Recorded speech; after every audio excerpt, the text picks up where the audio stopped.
This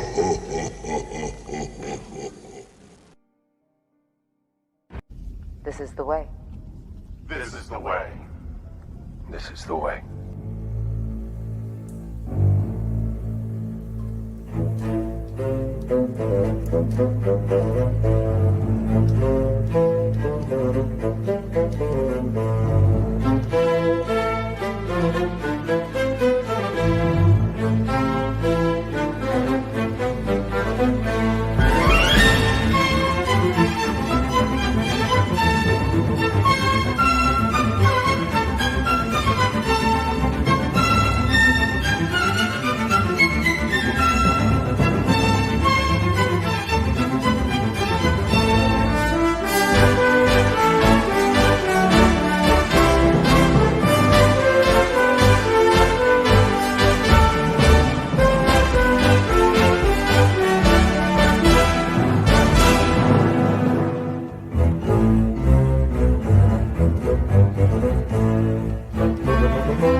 Salute everyone. Welcome to the Sports Jedi edition of the AFC Shakedown. Of course, the weekly AFC East Roundtable banter.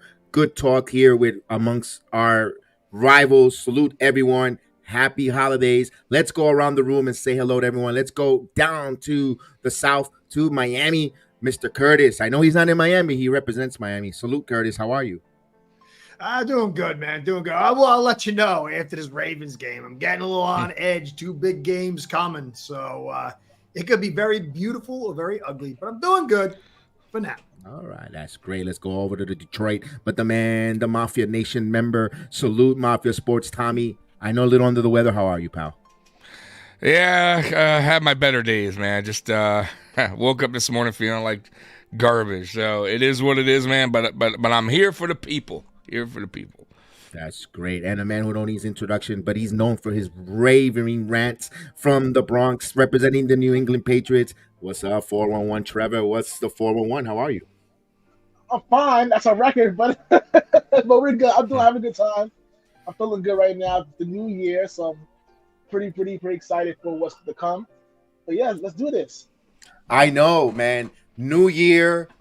But you know what? You can have a new year, you can have an old year, and for the team that I represent brings the same garbage. I'm going to start with them because let's start with the garbage first so we can take it outside. The New York Jets, they have a yay moment beating the Commanders 28-27, which they barely won. And we saw the Jets in 2 week span go from good, bad, and ugly. I mean, right all there. The only thing I can say good, they finally score over 20 points. They had 28 points. They had a 20-point lead at the half.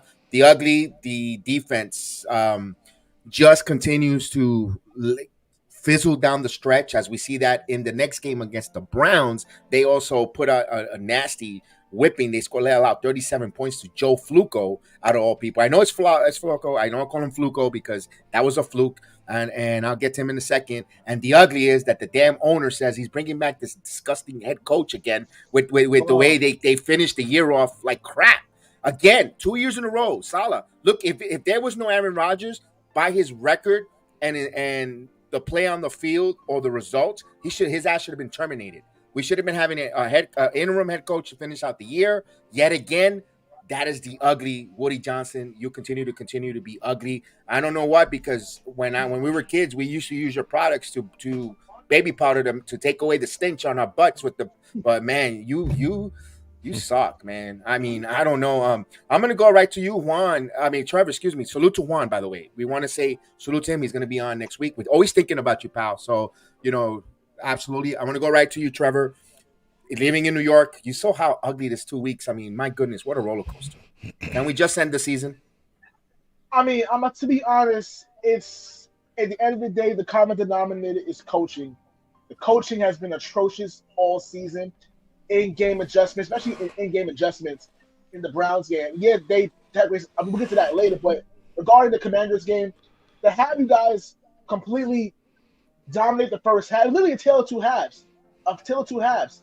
Dominating the first half and then completely almost blowing it in the second half due to a really bad time management by Saleh. They were lucky enough that the Commanders screwed up at the end of that game, so you have a chance to even kick the game-winning field goal, whatever. But it was terrible. I don't get it. I don't understand. I really don't understand, honestly.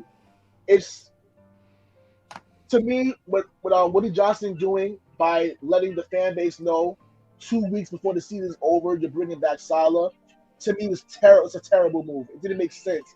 Because what happened on Thursday against the Browns, and then what happened against New England on next week, who you never know.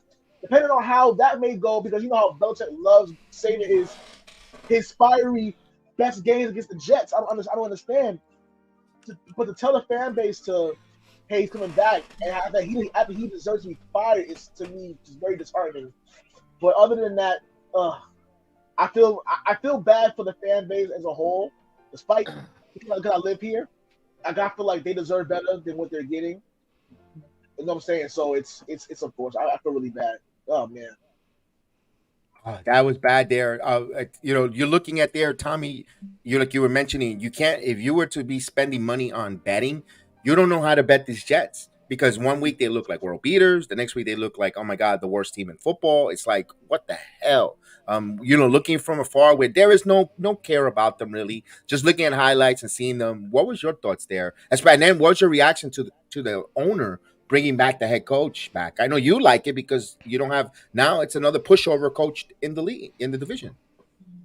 Yeah, I mean he's a really good defensive coordinator, but as you can see, you can only go so far with defense only, like one side of the ball. It's only going to carry you so far. But they knew they had that problem going into the season with the offensive line. I think I said it week 1, I didn't like your offensive line then.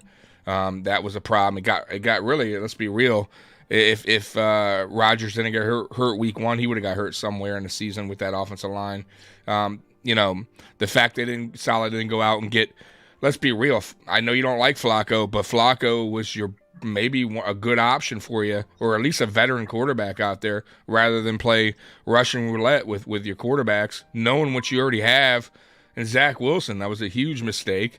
I feel like the defense was getting let down week after week after week after week, and I think eventually they just broke, and I think they're broken.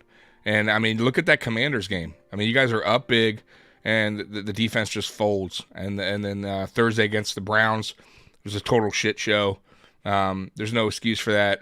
I know Flacco's doing all right, but my God, like it was not. It hasn't been pretty in New York, New Jersey, whatever. But the owner coming out saying there's going to be no moves, to me is it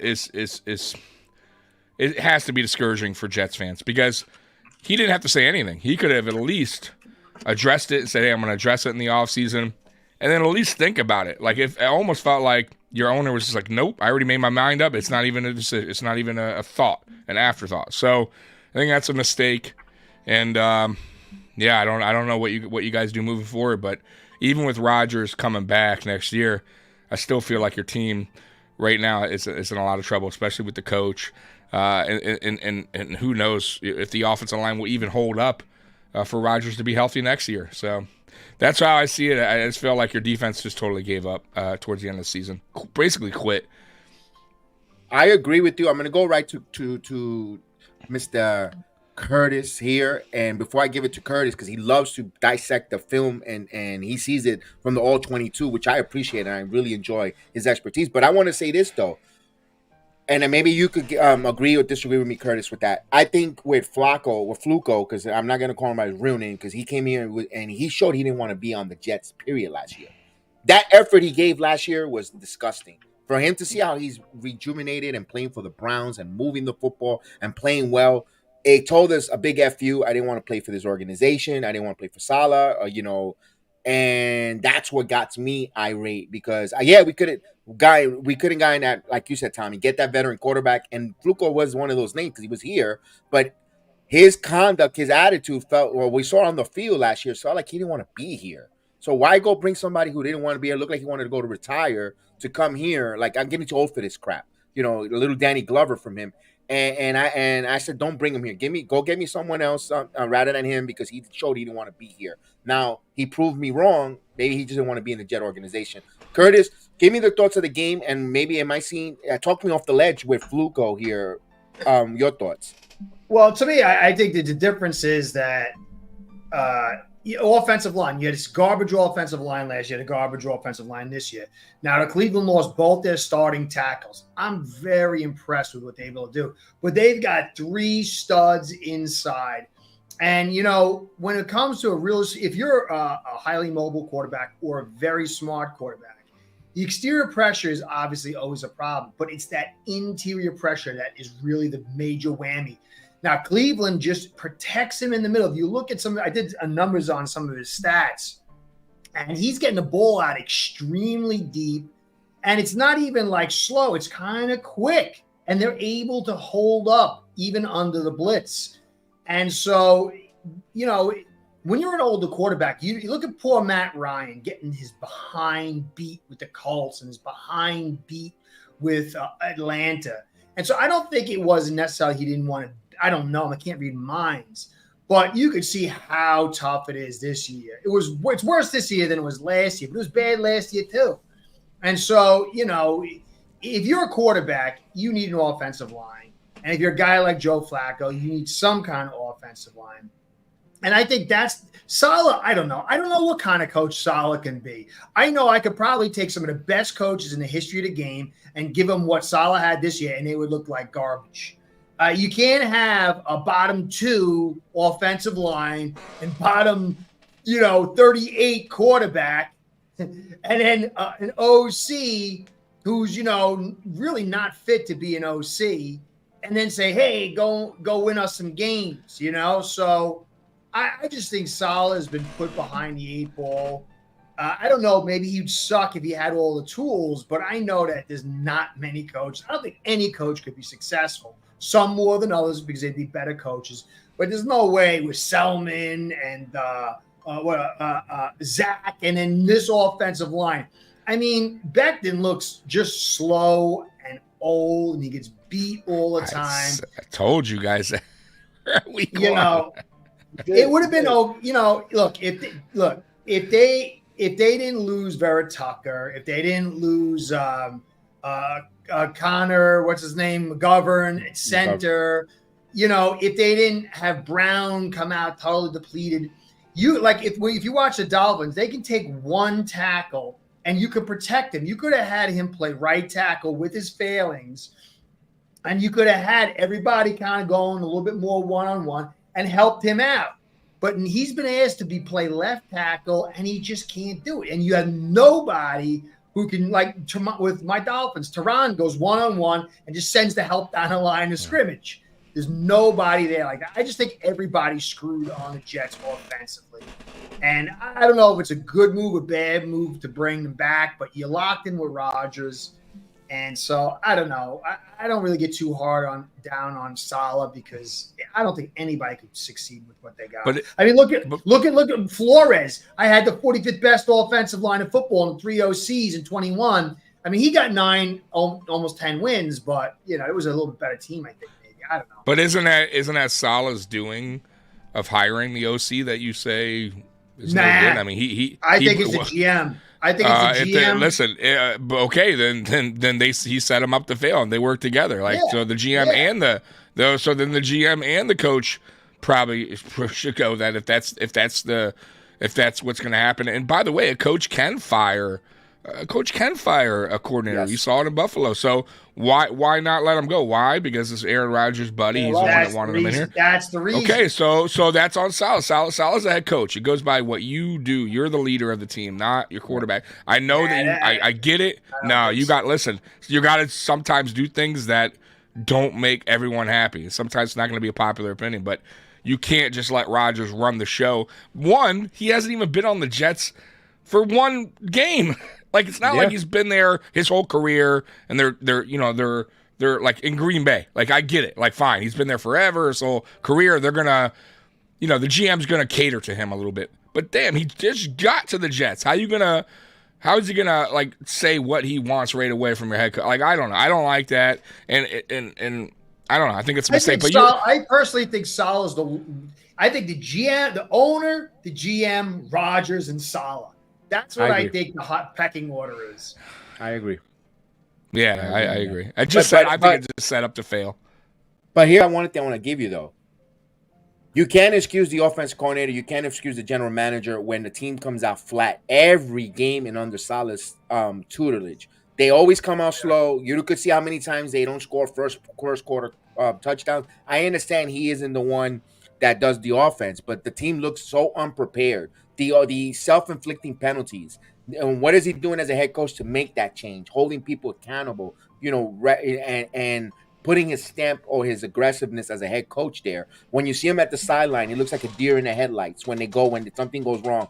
The more animated, Salah's more animated going up the stairs in pregame than coaching in the sidelines. That's not good either.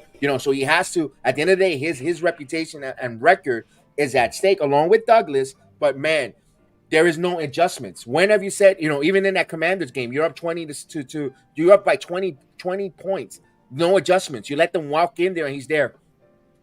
He's there with that face. That's not good, guys. And this is not the first time because of Rodgers. Last year they collapsed too. They had a winning record, then they collapsed. And again, it can't be because Vera Tucker goes down. The whole ship burns. I'm sorry. Where's the adjustment there? Where's the techniques? Where's the coaching? With him hands down, I gotta put blame on Salah. Trevor, what are your thoughts before we go on to some miracles on Christmas Eve? Again, 100% right. It falls down to coaching. We mentioned this about last year as well. Yeah, they were 7-4 last year, and then completely fall apart. And then another thing, too, is the penalties. A lot of the penalties, the flags they're getting, especially on the offensive line, is atrocious. Again, you have to clean these up. The Dallas Cowboys are the most penalized team in the NFL by far. The Jets, I'm pretty sure the Jets are in the top 5 of the most penalized team. No, they don't get penalized much. On the defense, excuse me, on the defense. On the offense, yes, you're right. Yeah, so again, that's coaching. That's coaching. So again, and then as players, I understand the players they respect, they like him. They like him, of course, because But at a certain point, you have to hold these players accountable. Like, why is it that you have Mekhi Becton, who's awful, getting penalized for simple technique violations, like false starts, like the area of false start. I remember in the Browns game, he was penalized 3 straight times, and I'm like, this is awful. Like, listen, they're out of contention, right? Yeah, but a way to hold accountable is, listen, Becton, you're benched. If you can't play well, you're benched. I understand it. They can't do the injuries and all, but come on, like, where's accountability? I agree, but when you have Aaron Rodgers holding the franchise hostage, this is what happens. But again, I hope it gets better for them, for the Jets. I hope it does get better for them. I really do. But right now, with this front office and this coaching staff, I don't see it getting better right now. But that's just me. Yeah, we'll find out because we're not going to be doing too much talking of the Jets because they against the Patriots that last final week. That's it. Be honest with you, unless they fire. That's going to be a big game, man. The whole NFL could change this way or that. You're right. That's Patriots game.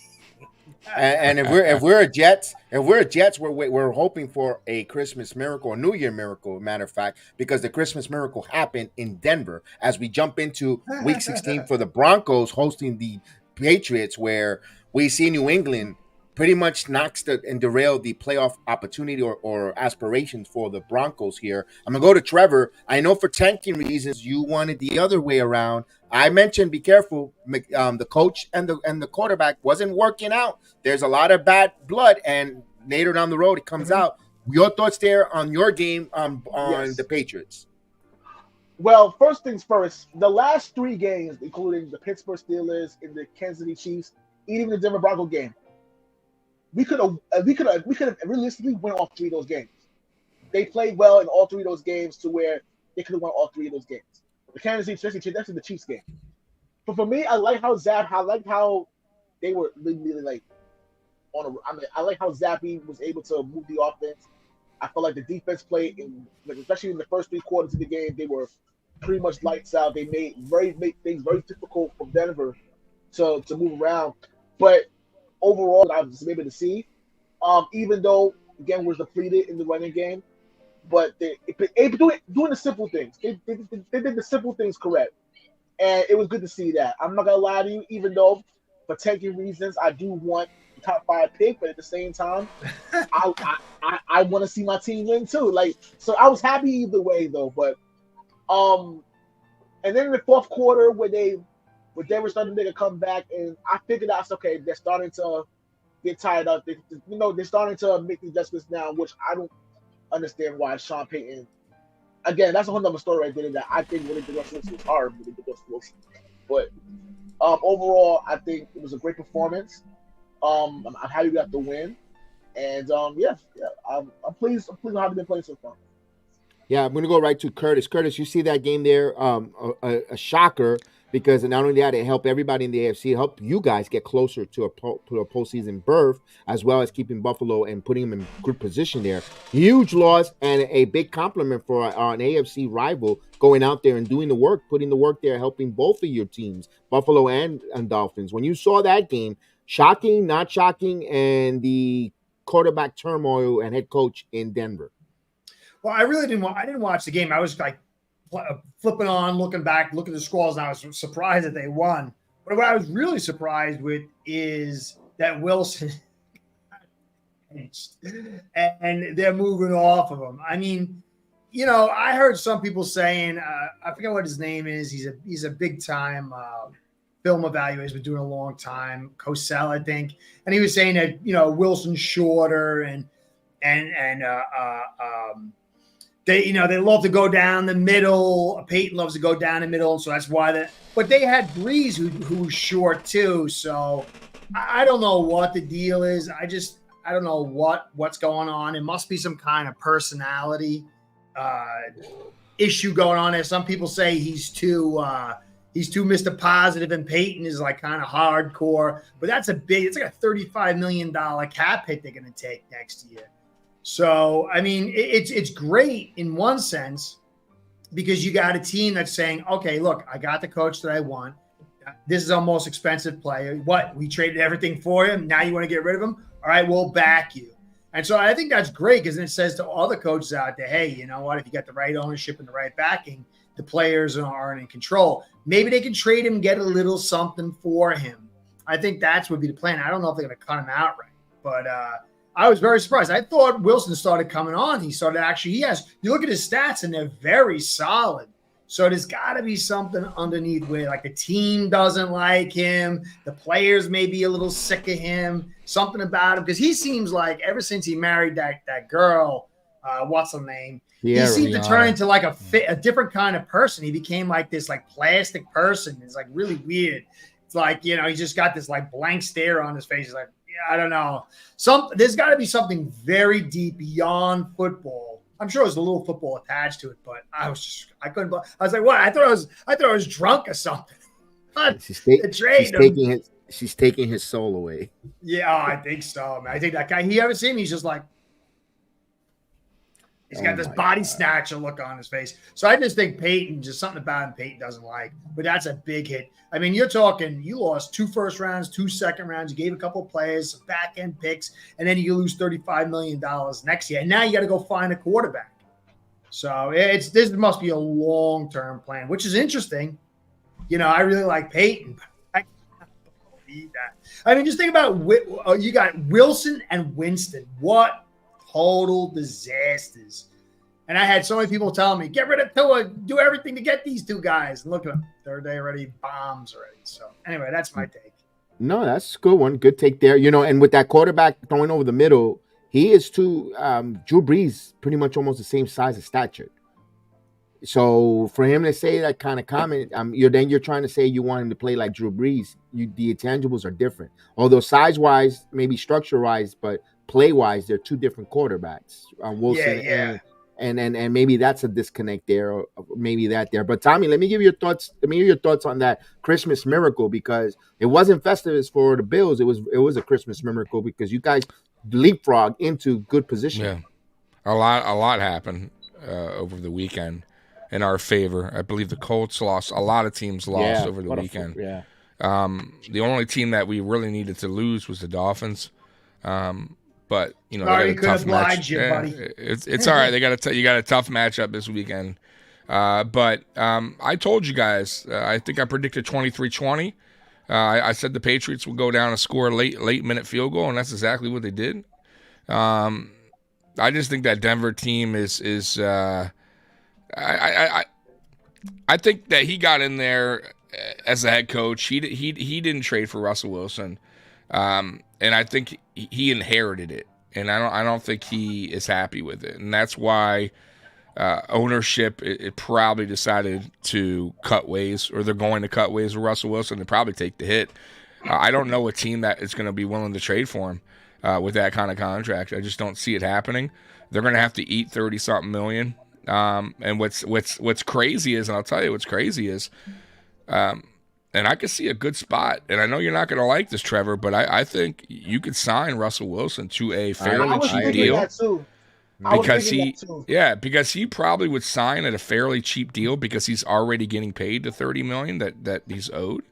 And who cares? Even if he winds up being okay, you draft a quarterback, you sit him behind Russell Wilson. I mean, I think that's an ideal spot for Russell Wilson. And then you can let Sean Payton build Denver the way he wants to build Denver up. You know what I mean? But I just think that relationship, I think it just wasn't going to work from the get-go. And that's what they are right now, and they're out of the playoffs now, or I think they are. They're still technically they're in it, but there's 2 games. Yeah, just now you're benching Russell Wilson. Mm-hmm. The chances are super slim. They understand what they're doing right now, right? So, and really, to be honest with you, losing is probably not a bad thing for draft status, right? Which I don't know what picks they get because they gave away for Russell Wilson, but I think they get a pick this year. No, I'm not sure. I'm not too sure. But they got to do some wheeling and dealing. If they don't, they got to figure something out because now they're eating $30 million that can go to a free agent, which it is. It's the way it is. So yeah, I just figured the Patriots were going to take care of business in Denver, and that's how it wound up being.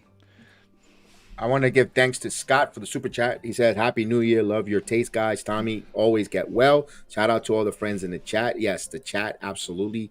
And again, Scott, you have been phenomenally a blessing, not just for Tommy, but for our channel as well as Ace for a Head. We appreciate Scott. We love that. Not everyone, especially Beth as well, Jose, everyone in the chat. We really appreciate. Thank you so much with that there. Your final thoughts here on this miracle at the Mile High. Good job there. Good job for the Patriots, and we'll see what happens with the repercussions with the Broncos. Let's go here to where the Grinch almost stole Christmas joy and playoff hopes from the Buffalo Bills, as the Bills squeaked by 22-24.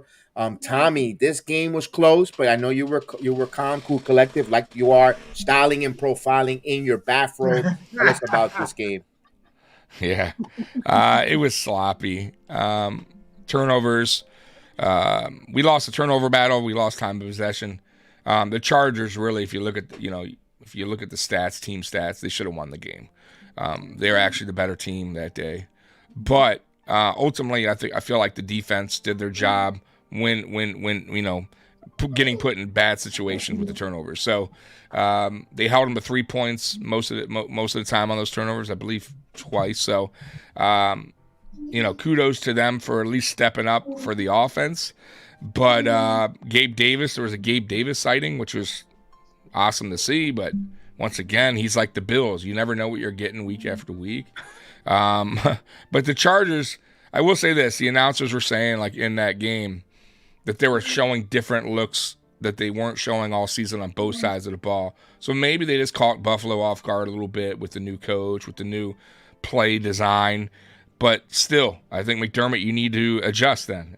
Joe Brady, you need to adjust then. Like that you're going to come into games where, teams are going to surprise you with different looks, and you got to adjust. And I felt like we didn't really adjust too well, but I was still confident. We had the ball driving there. I think it was like 3 minutes, 2 minutes, something like that. And I knew we'd get the job done, and which we did. So ultimately, man, it's all about the W. We got the W. A lot of things happened good for Buffalo over the weekend.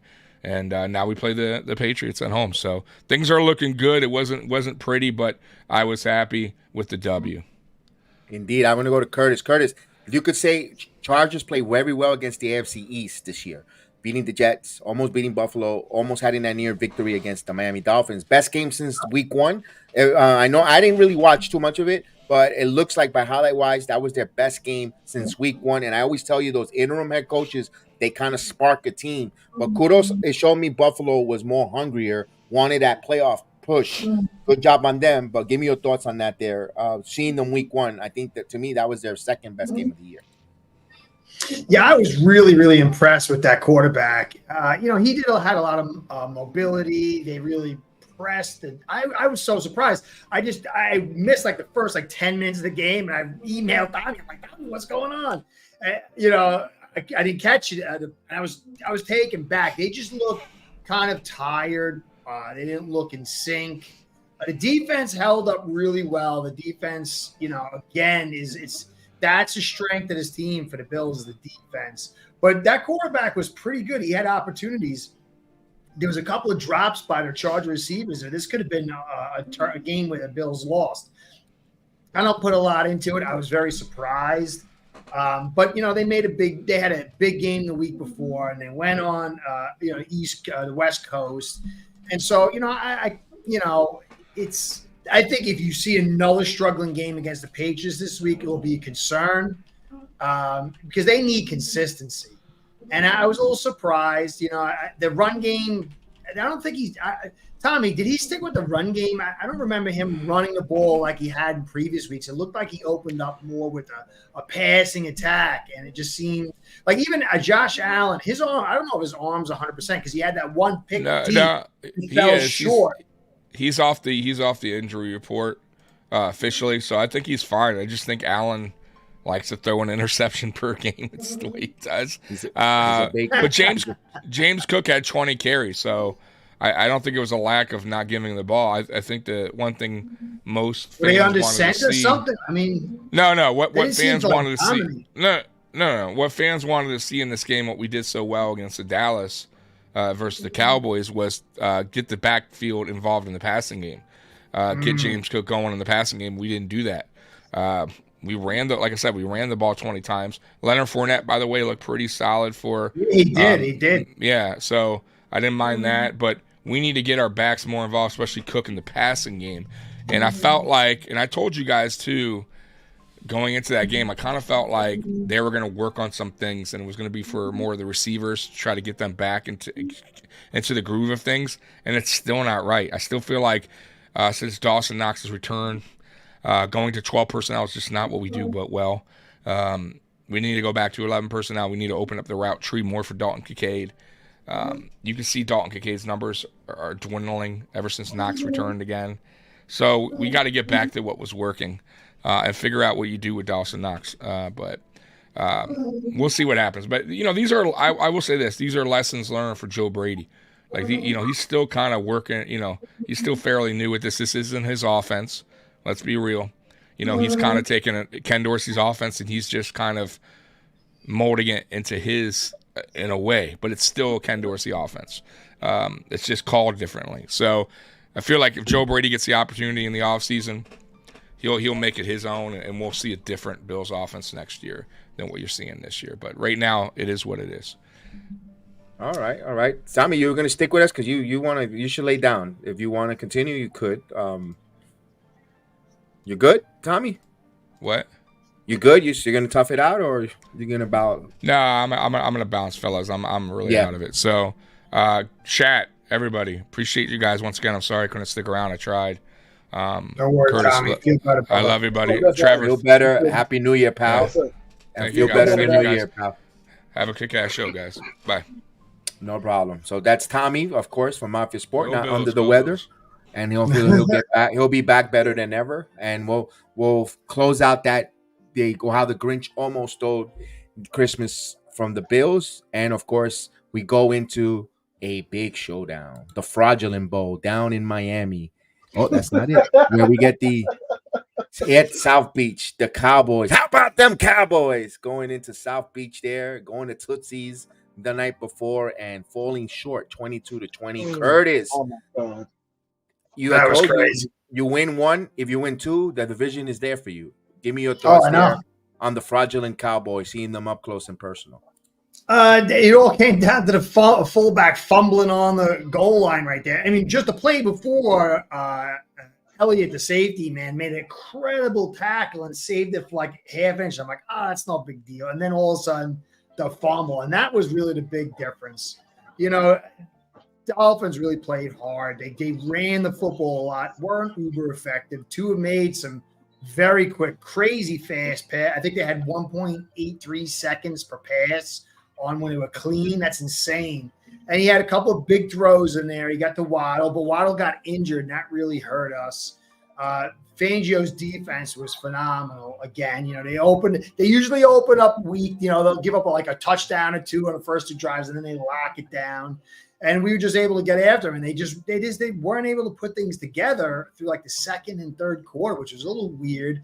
I went back and watched all 22, and Dak, man, missed a couple. There was some like reads he just wasn't picking up. I don't think he had a good game beginning and end, but the middle part, he was just a little, you know, off. The pressure was there. It's not all on him, but they just kind of laid an egg on that. I'm happy. The Dolphins took it from him, but it was close. And if they had gotten that first 7 points, man, it could have gone the other way. So I'm happy we got the victory, but you know, losing Waddle with a high ankle sprain, that could be this week and next week. And then maybe indignant if you got to play a wild card game. So the Dolphins are really dealing with a lot of injuries. I mean, I don't know, you know, we'll talk about it this week with the Ravens, but if we didn't get that Dallas game, it could have been my buttocks would have been very, very tight heading into these next two games, man. So it was a big win. We got it at home. We eked it out, you know. But there's a lot of mitigating factors. But overall, I think defense led the way, and Tua throwing the protection and making some big plays. And obviously, you know, Hill and all that as well. And then Mostert pounding the footballs. Yeah, and this is the first time I hear you say Van Ginkel. He played I actually had it as a background noise. They were actually giving praises on the broadcast to Van Ginkel and also Eckenberg as well. Eckenberg actually heard some good things about Eckenberg. I thought about you there on Christmas time. That's all false. It's not true. It's not like I think Eichenberg had like you know, PFF, they'll do grading system, which, you know, it is what it is, but can't really put everything in it. But they'll do like pure pass protection, which is like just basically within the scheme, and then it's a true pass set protection, which means when you're on your own, you're not being protected by the scheme. And Eichenberg was like 40 out of 100. You know, they just, for some reason, there's this desire to hype out certain players, and I don't know where it comes from. It's not legit. You know, Tua got the ball out, you know, over, I think the whole game was like 2.8 seconds. So, you know, I mean, if Eichenberg's as good as everybody's saying, his offensive line is as good as everybody's saying, then against the Ravens, it's going to get verified. But, you know, Eichenberg stuff's a lot of hype. Yeah, we'll go. Hopefully, we'll find out. Trevor, those Cowboys are so fraudulent. My God, they're doing their normal rinse and repeat every year. They get all paper champions in the beginning of the year, looking great, and then assume the position where they're going to get everything. Yeah. First of all, first thing, to be honest with you, first of all, congratulations to Miami. The Dallas Cowboys had many opportunities to win this game. They did. But, again, there's a reason why the Dallas Cowboys are the most penalized team in the NFL. And then what makes it worse is that, again, they shoot themselves with a bad penalty. The fumble at the goal line, which honestly, to me, changed the whole momentum of the game right then and there. Because I think that if they go up 14-0, the Dolphins are in trouble. So yeah, they're in trouble. But again, just the boneheaded penalties. Again, that's also discipline. The discipline on Mike McCarthy. You need to get these players in check. There's no reason why you making boneheaded penalties like that. And then Michael Parsons. I love Michael Parsons, but come on, he embarrassed himself. Like, if you embarrass yourself, you complain about the referees, really? Like, that's what we do right now? There's a lot of boneheaded plays, a lot of boneheaded. And then the defense, and I love Michael Parsons, but again, when it mattered, even though the score doesn't tell you the whole story, the defense didn't play physically that well either. They didn't play very well in this game. And again, I was like, listen, it bothered me because I truly believe if they were better coached, then you could say, okay, the Cowboys, this is a really big problem. But same as you said before, like right on schedule, whatever can go wrong will go wrong, and that's the Cowboys. The Cowboys lose a big one again, and the Dolphins needed this one. Now I think the Dolphins are in good position to win the division. I did say that they wouldn't lose it, but the Cowboy game really helped them out with that one. Let's see what happens in the next 2 weeks. But overall, I was very impressed with how Miami played, especially defensively. I was very impressed. So good on them. And the offensive line too. The offensive line showed a lot of depth in this game. They really played very well as well. So kudos to them as well. Absolutely, there. That game I had in the background. I saw that Parsons. He got hit with the roughing the passer, right? A really one that he was complaining. Yeah, it was chintzy. Yeah. I mean, but then the Dolphins got hit with a chintzy one a drive before too. So officiating is a little bit at the scale of the year. It's horrible. It's been bad there. Absolutely. All right, let's go right into week 17. Let's talk about two teams. Tommy's not here, but we're gonna wait for that game because there's everyone from the chat from there. We want to give it the main event spot. Let's go into a big time for AFC top seed, possibly in a big game that's going to be in Baltimore. Okay, Vegas likes Baltimore -3 and of course 46.5 points over and under, and it's going to be 45 degrees and cloudy. Not bad for your Miami Dolphins with the weather wise, but that's a tough stadium to go play, Curtis. With no Waddle, give me a scouting report. What your Dolphins need to do to stop possibly the MVP of the league in Lamar Jackson? Remember, nobody wanted him. I know. We could actually have him. We were getting yelled at for not taking him. Well, for me, if you look, the Ravens are getting by with one of the best pass defenses because they play the lightest boxes in all the NFL. They run very, very ultra light boxes. But the problem is they give up the run game in those light boxes. And when they get driven out, they go from like 32% success rate in their light boxes to when they get to 7, they drop below 7, it goes to 46 is one of the worst in the NFL. And so running on first down, running the football is going to be critical. Now, Hamilton and their safety, I can't remember the corner, the guy's name, they're both questionable. One's got an ankle, didn't practice all the week. And Hamilton, the safety, he only practiced once. He's got a knee.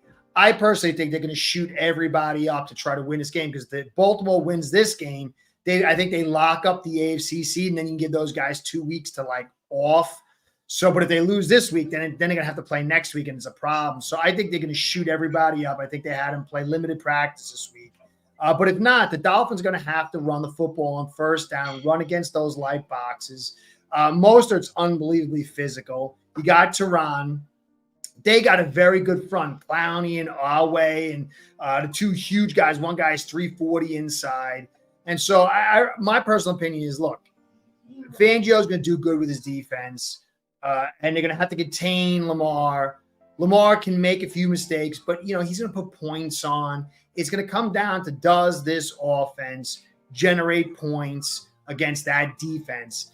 And, without Waddle, it's going to make it a little harder. The leverage is going to be – they're going to press a little bit more to the line of scrimmage because you don't feel fear two guys with that super deep threat, you know? So are they going to play like Dallas? I even said, like, when I did the thing, I'm like, is Dallas going to be so stupid to play Hill naked over the top and Waddle over the top without a free safety? And they did it twice, like 2 plays in a row. Well, and both were like, could have been touchdowns. And then all of a sudden they changed their game plan. But that was like, those points were another factor that made a difference in the game. So how will the Ravens play Hill? Are they going to just take him out and let everybody else beat him? So we're going to have to run the football. I like their front.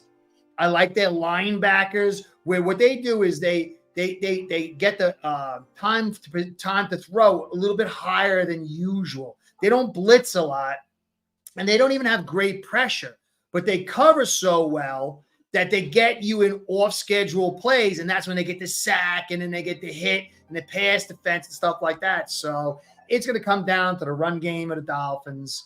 A lot of Dolphin fans think the run game is super awesome. I think it can be good depending on the team they're playing. I love Mostert. I love certain elements of the offensive line. But this will be the week to verify what the Dolphins have, because they've got to be physical and get them out of that light boxes and then force Lamar to have to play, catch up.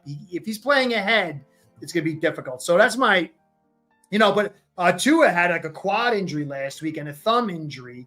And so they got a bunch of guys on that offensive line that are on super duper. So this could be a very interesting game. I don't know if the Dolphins are going to win. I mean, if Hamilton's out and the cornerback's out, maybe. But if they're not and they play Hill smart, I think it's going to be a close. Okay, not bad there. Trevor, your thoughts here with this here, the scouting report. This is the showdown of the two, you could say the top two AFC teams. Of the Buffalo's it's on its way. They're coming. The Redcoats are coming. What's your thoughts there on this game here? As Tommy, I think you're Curtis, I think you're frozen. Frozen, yeah. To piggyback over what he said, I do agree. The running game will decide if the will decide who wins this game. First of all, Lamar Jackson has been incredible all year. And I think that a lot of people, for the most part, haven't really been giving Baltimore. You know how you have people talking about Miami, talking about the Chiefs, but they haven't been talking about Baltimore. I think a lot of people were sleeping on them, especially last week when they beat up on the 49ers last week. You saw that how, okay, this team is for real. I think that especially how well they able to get to the quarterback. I do believe that they should. I think they'll win this game, but I do think it'll be very difficult without having Waddle there. So the defense is going to just try to take out Hill and have Tua beat them with other receivers there or else. But I think the winning game, I think the X factor will be Mostert and those guys trying to win the football, and we'll see what happens there. But I ultimately think that this is too much. I think the injuries will catch up to them. As far as on the Dolphins' offensive line, I do think that Baltimore will win this game. Baltimore, you got Baltimore. I think Miami wins this game. I have a funny feeling. Baltimore made a couple mistakes in that game against the Niners, even though they weren't winning. I think A-Champ, Mostert, I think Wilson is going to be a big part in that running game and that passing attack underneath, in the slot along, and they got to use a little more of Berrios. Berrios could be a one. Utilize him, or especially the swing pass if Tua have some bang up, like he said, with some quad and some his thumb. He could use it off the backfield, quick passes in the backfield, similar to what the 49ers kind of run, and see if they could beat that defense for Baltimore, play ahead, and then they could rely on the running game that Miami has. Remember, Baltimore lost one of their fast running back and had nasty, gruesome injuries, and their running attack isn't so great to try to take time of possession. If Miami go quickly and always on the field, have that Baltimore defense, I think Miami is going to be in prime to win. I think Miami will win by 7. That's going to be, man, a tough one there. I mean, we'll see. Wait for Curtis here, but I think man, I don't know. I think Curtis is going to be happy going into that little relief to go into that final game against Buffalo. But let's go into the main event. We'll wait. Hopefully, Curtis will get here. Week 17 AOB, and we're going to start it with you because it is your Buffalo, your Patriots going into Buffalo in Highsmith Stadium. It's going to be 33 degrees, typical, a little breezy, cold, and cloudy. Both teams playing these elements, not a much. That's not going to bother them. But are they still playing for Belichick?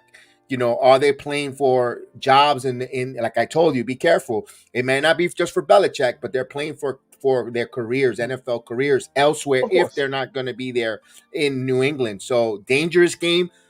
But what are your thoughts? How do you feel? Because Vegas thinks it's going to be a rout, 14-point. I think this is the biggest line that you guys are going up against. You're that much underdogs. I don't like the line at all. If I'm a betting man, I'm staying away from this game, or I'm taking the Patriots with the points because that 14 points is too much. Secondly speaking, the Bills have been very, very inconsistent as far as especially against teams that they're supposed to win, beat. Like they struggled against the Giants, the Jets, both times, and also what does when we beat them early in the middle of the season. You know what I'm saying? There's a lot of inconsistency. So hopefully they're able to get through that. As far as with the Patriots is concerned, yes, I know people talking about tanking and stuff like that, but the players don't give a shit about draft position. They don't care. A lot of them trying to play for jobs. So they're going to play to win. Now, I do believe that the Patriots defense has been playing well the last 4 games. So I do think that they're going to make it tough. Do I think we're going to win this game? Probably not. But I think they will be very competitive because, I think when they made the move to Zappy, you saw the locker room kind of shift and like, okay, fine. Now we have something to come on, Scott. You don't want Scott. He distracted me. But it's a very the move that they made with Zappy to me is like they kind of re-sparked the team offensively. I mean, they're in a lot of these games, so I'm picking Buffalo to win the game because they definitely need this game. Buffalo definitely needs it. Their playoffs started literally the last couple of weeks, so they're trying to get in. I do think that it's gonna be tough, but that 14 points is ridiculous. Absolutely not. The Patriots will keep it close. I think the Bills win by a touchdown. By touchdown. All right, let's get. Yeah, 14 points is ridiculous. Yeah, so that's a good one on a betting line because if you take but you take New England on the line, Buffalo won't cover. Maybe Buffalo. This is in a divisional game. I can see Buffalo winning by 10, possibly. Curtis, we mentioned this here. Buffalo, New England, guys are playing for their careers. Maybe they know that Bill ain't coming back, and they want to put something on film. The quarterback wants to show on film that he is possibly a backup quarterback in this league, possibly a starter, knowing what New England's going in. Dangerous game for Buffalo, or Buffalo's got that momentum. They're hungry. They, that win against the Chargers woke them up not to play with their food and annihilate. What's your thoughts? Well, they're going to be home, so it's going to be really, it's going to be a lot more chill. And yeah, you got a little wake up call from the Chargers. I think the Bills are very talented. I predicted that, week 18 to begin the season, it's going to be a big deal. I knew they were going to be in even when, the team was not doing well, but they're just so inconsistent. So who the hell knows? They're very inconsistent. I just don't think, I think that defense though will be too much for Zappy. But then again, look what the Chargers were able to, but they was on the road. I think Bills win by 10. I don't think it's going to be, I think, you'll get a lot of running game on both sides. It'll wear the game out. I think the Bills want to kind of move on and I don't think they're overlooking the game, but I don't know if it's a close game. I'm going to feel really good going into this Dolphins game next week. But I got to believe they're going to win by 10 or 13. I just don't think that. I mean, this Bills defense, all the injuries they've had, you got to give them tons of credit. They play excellent. Yes. And that young kid that's filling in for Milano, he's playing really well. He's like one of the best in the league right now. Taking advantage of the opportunities. Taking advantage of the opportunity to stepping up big time. Yeah, so I don't know. I think Bills win. But, you never know, man. They're very mercurial. But I think it's going to be like, 27, maybe 17 or 14 or something like that. Let me ask you guys this question. We're seeing now a trend now. maybe because that the new OC Brady, but we're seeing less throwing from Allen. They want to rely on a running game. Do you feel that if they want to go run heavy, it's going to be a close game with New England, and maybe they could Buffalo could slip on a banana peel, and all of a sudden, boom, New England out of nowhere just gets just a long pass play, and they're up, with the game and steal the game on the rug under Buffalo in that scenario. That's the only way I could see them winning. If they want to be so run heavy, not throwing with Allen, not trusting, and the way Cook has been reputation wise, fumbling the football, turnovers, and all of a sudden, bam, Buffalo, New England takes advantage. Either scoop and score, and they're up by 7, and then they get a field goal, and then they're up by 10. That's the only way I can see them winning, personally, if they want to go in that kind of game. So it's number 2 in the league in run defense is the Patriots. And so they really stopped the run, allowing 84 yards a game. So it's going to be interesting for me to see how good is this run offense. Can they really crack this Patriots run defense? Because if they can, it's going to be very impressive. I don't think you're going to be able to run too heavy. I think you're going to have to kind of balance that out a little bit, unless somehow to get ultra success in this run game. But the Patriots, they got a good defense. And Bill's there. He's going to scheme things up. But the problem is, once you start dialing up to stop the run game, that opens the opportunities for Allen. Diggs looked off last week. He just doesn't look like he looked off, maybe the last 2 weeks. So I don't know. I don't think the Bills are going to be able to go ultra run heavy like they did against Dallas Cowboys. There's going to have to be some balance.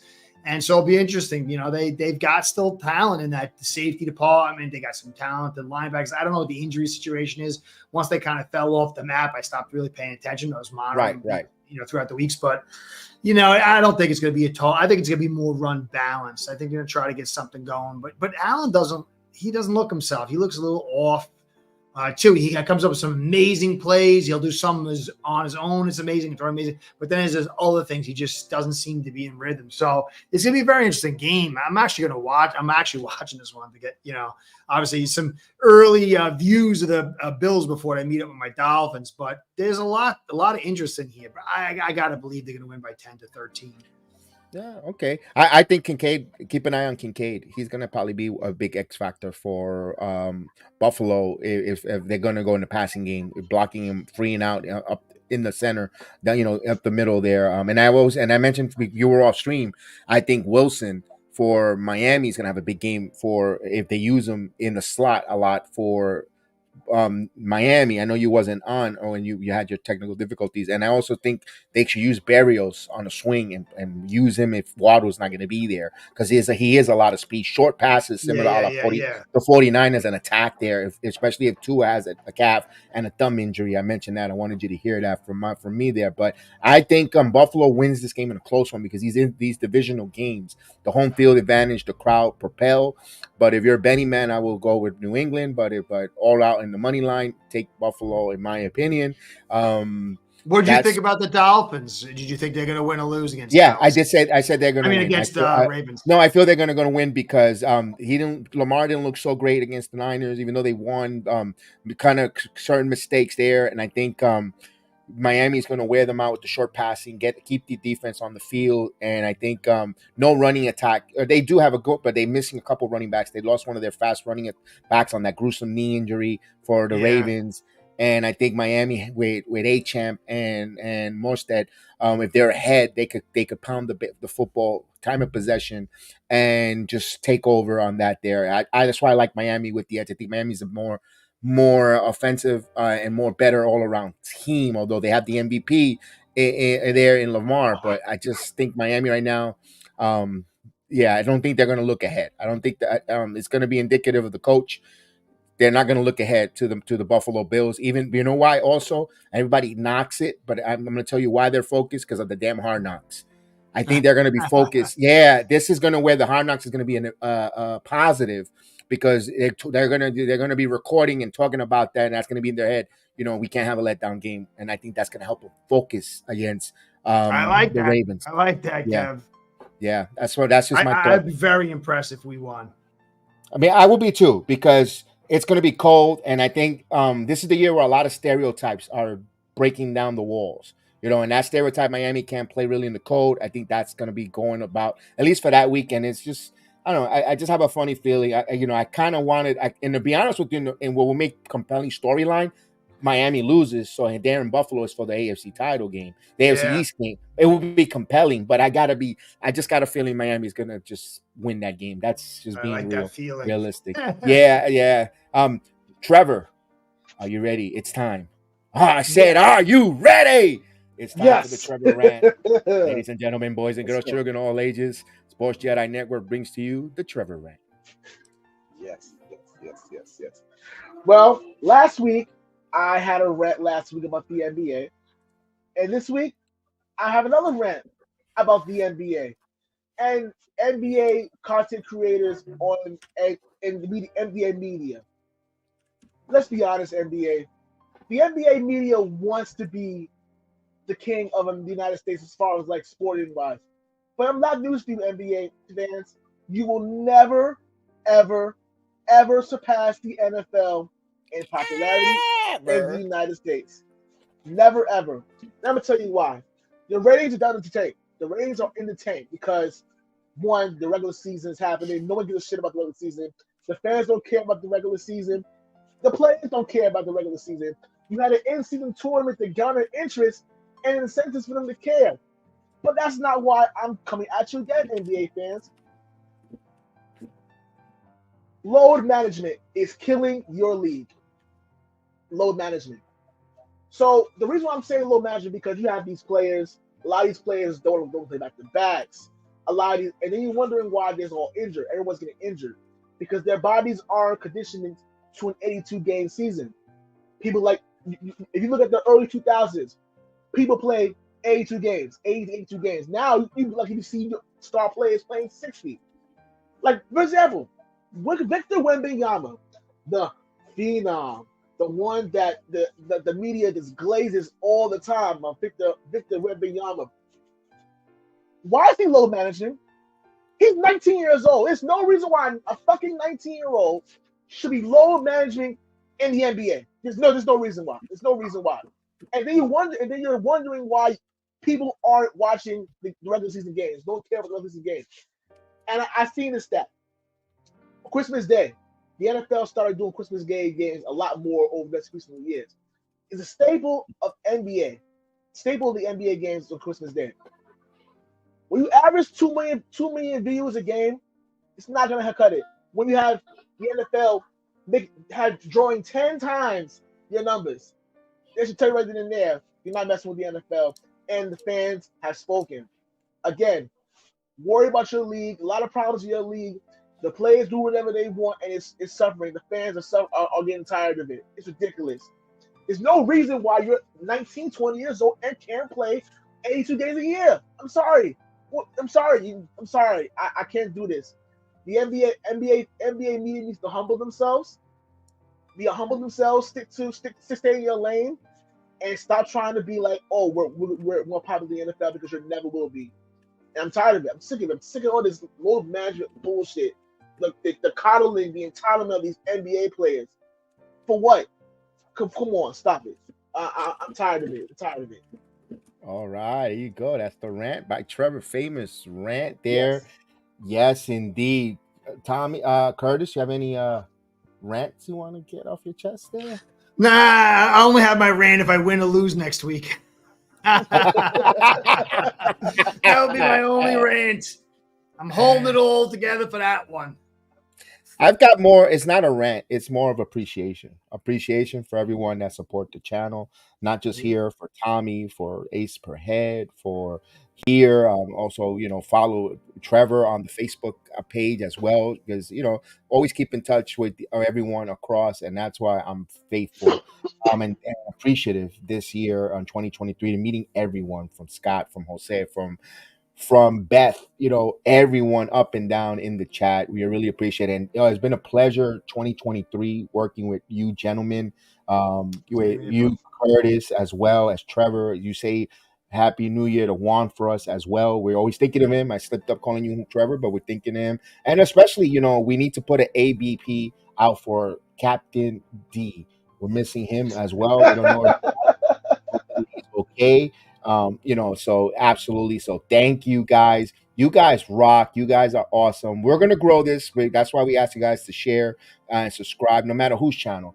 Let's continue to grow this. Yes, there's a lot of AFC East Roundtable, whatever, but you are our people, and we appreciate that. And you're gonna help us grow and let everyone know. And we're gonna build it one stone at a time together. And we're going to make it better. We may not agree on the same team who wins on the field week after week, but you know what? We love football, and we love speaking to you guys. So Happy New Year for me, from the Sports Jedi Network, from the Ace Per Head, Tommy Mafia Sports, from Trevor and Juan. God bless you guys. We appreciate you guys, and we'll see you soon. And go all your teams. Go all your teams. May you guys win. See you next time. Peace out.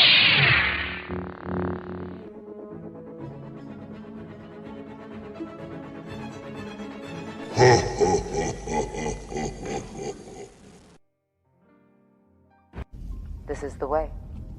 This is the way. This is the way.